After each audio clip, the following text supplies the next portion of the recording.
guys, me host Superstar, thank you very much. And look what I got! It's Crimson Dynamo. Now, normally I would do a bit at the beginning where I show you me building the figure, but I'm going to forego that this time because I'm going to add something else to this review. It may take a little bit of time to do, so when I'm up close on the desk cam, I will be doing a Who is Crimson Dynamo piece for you, because not many people seem to know who this guy is. And there's been so many versions of Crimson Dynamo in the comic books over the years, but we will have a little look at that, guys, and I will tell you his powers and things like that, because I know not a lot of people are familiar with this character. So, I'm not going to go ahead and build it because it's already built. I did build it over the course of several of the videos. You saw me clicking bits on as I got them. So let's look at articulation of the figure first of all. So the head is on a ball joint. You can make him look up as well as down, left and right. His arms do lift up all the way to that top hinge. They do rotate. There's also rotation at the bicep. There's no further rotation at the gauntlet, but you can move the hands around on a ball joint, so that's pretty nice. You can crunch him forwards quite far as well as backwards, and obviously move him around on that swivel there as well. His legs are on little ball joints here, so you can rotate them all the way out as well as forwards, backwards, top thigh cut. And there's even a single hinged, well, there's double hinged knee actually there, 1, 2, double hinged knee. There's no further boot cut, but the feet are on rocker and pivot, and there are holes at the bottom of the feet should you wish to use a display base to display him. Crimson Dynamo is a very weird character in the Marvel Universe. We have seen bits of him already appear in the MCU. Whether or not he's going to be in the Black Widow movie, I don't know. Whiplash was kind of a Crimson Dynamo as well in the MCU, or he was the son of. But there's been so many versions of Crimson Dynamo. So let's head down to the desk cam where I can take a look at all my notes and show you guys around this awesome figure. So let's jump down straight in to the desk cam.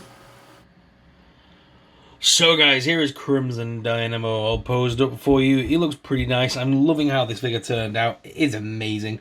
Loving the armor pieces. Again, the paint apps are beautiful. It looks like a rusty tin bucket that's come to life, doesn't it? Let's be honest. It definitely takes parts of Iron Man and turns them giant and makes them bigger. So I love that about him as well. It's like, you know, they're definitely trying to beat Iron Man with this machine. So Crimson Dynamo is a Soviet-era soldier. Many people have appeared inside this big tin suit in various forms or another throughout the years, right back from 1963 in Tales of Suspense 46, created by Stan Lee and Don Heck. Anton Vanko was the first version of the Crimson Dynamo. After that, we've had a boatload of people, including Boris Tregonov, Alex Nevsky, Yuri Petrov. There's been so many. The 7th Crimson Dynamo, which was fought with Captain America, was created by Dan Jurgens. And then we've even had a Secret Wars version that was created by Brian Michael Bendis. The 10th Crimson Dynamo first appeared in Iron Man Volume 4, Part 7. We've even had the most recent was Hulk Winter Guard number 1 by Steve Ellis. And that was Galiana, not Nemerovsky. Sorry, I'm not very good with my Russian names. But yeah, so many people have wore this armour in various forms to fight for the Soviet Union or against it in sometimes.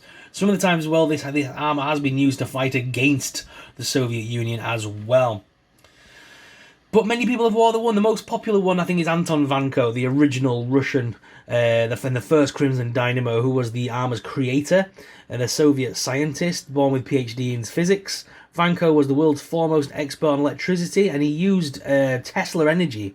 And these gauntlets actually stop the armor from overpowering, and you can actually use them to emit the power out of the gauntlets, basically, giving him a nice little edge over Iron Man a little bit. It can fire devastating bolts of lightning, fly using electromagnetic propulsion, unlike Iron Man, who at the time had to regularly change his chest plate to power the suit, keeping him alive. Crimson Dynamo had a self-sustaining generator, meaning that for a time he was actually more powerful than Iron Man. After losing to Iron Man, Vanko defected to the United States out of fear that the superiors would kill him for failing, and he began to work for Tony Stark as one of his chief scientists. The KGB sent their top agent Black Widow, as well as Boris Tregonov, to apprehend him. Vanko died, saving Iron Man by firing an unsustainable experimental laser pistol at Tregonov, killing himself in the progress. I'm wondering whether that part of the story may appear in the MCU Black Widow movie. Obviously, we've already seen bits of Crimson Dynamo in Iron Man 2 and things like that. It would be cool if we got some cameo by Iron Man in this movie. Obviously, Robert Downey Jr. wouldn't be dead at this point in the MCU, so I could definitely see them using him in a slight cameo that would be kept secret. And that's maybe how Black Widow got involved with S.H.I.E.L.D. and things like that. Maybe she did originally come from the Soviet Union, and this is all part of her dark past that we're going to discover in the movie, and she was originally sent to maybe kill Tony Stark, or even better, to hunt down Vanko, and to hunt down the son of Vanko who failed to take down Iron Man. Let's not forget, the son of Vanko has appeared as Whiplash in the MCU, so that could be a pretty cool story. That's my understanding of it anyway, if anyone can correct me, because I am not massively up on MCU compared to comic books, but that's how I see it, so I could see a story there. But I'd love for one of you guys to comment and let me know what you think, when you think that's a feasible storyline that we could see happen in the MCU. And also, what do you think of this figure? I waffled quite a long time there, but what do you think of this figure, guys? I think it's absolutely immaculate. I love it to bits.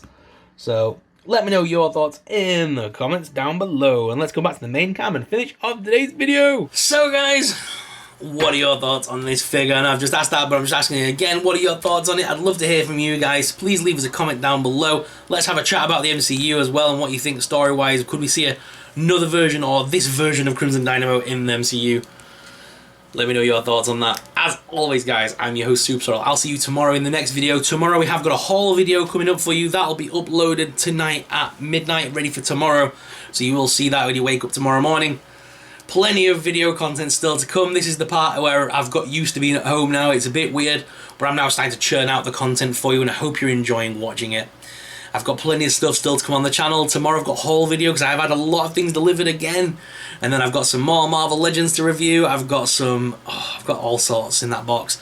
I've still got some DC Multiverse to go through as well. And I've even got some figures that basically we never got around to reviewing back in the day. So I do have some kind of retrospective reviews now to do as well if you're interested. But guys, I hope you enjoyed this video. Thank you very much for watching. I'll see you in tomorrow's video. May the Force be with you.